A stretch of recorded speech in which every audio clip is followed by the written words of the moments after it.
सासरच्या लोकांच्या विकृत मानसिकतेला कंटाळून वैष्णवी हगवणे यांनी आपल्या आयुष्याचा शेवट केला। खरं ही अत्यंत दुर्दैवी घटना असं घडू नये, पण घडलं। आणि या सगळ्या घटनेमध्ये राज्य महिला आयोगाने सुरुवातीलाच सुमोटो दाखल केला।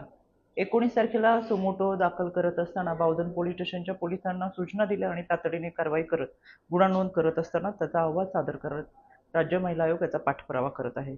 या घटनेमध्ये आरोपींवरती गुन्हा दाखल झालेला आहे। 5 आरोपी आहेत, 3 आरोपी अटकेत आहेत, 2 आरोपी फरार आहेत। फरार आरोपींच्या तपासासाठी स्वतः पोलिसांची टीम, क्राईमची टीम, सायबरची टीम आणि त्याचबरोबर अँटी गुंडा टीम हे यामध्ये आरोपीचा तपास करत आहेत। या सगळ्या प्रक्रियेमध्ये पहिल्या दिवसापासून राज्य महिला आयोगाच्या अध्यक्ष या नात्याने मी वैयक्तिकरित्या पाठपुरावा करत आहे। यामध्ये या घटनेचे तपास अधिकारी डॉक्टर डोंगरे असतील यांच्याशी सातत्याने संपर्कात आहेत। साहजिकच मनामध्ये विचार येतो तो 10 महिन्याच्या बाळाचा, आणि म्हणून या बाळाला वैष्णवीच्या आई वडिलांच्या ताब्यात देत असताना जी प्रक्रिया आहे ती पूर्ण करून आज बाळाला पोलिसांच्या माध्यमातून वैष्णवीच्या आई वडिलांकडे देण्यात येईल। हे बाळ गेले काही दिवस हे राजेंद्र हगवणे यांचे मावस भाऊ यांच्याकडे होते आणि मला खात्री आहे घटनेचा तपास करत असताना कोणालाही पाठीशी घातलं जाणार नाही।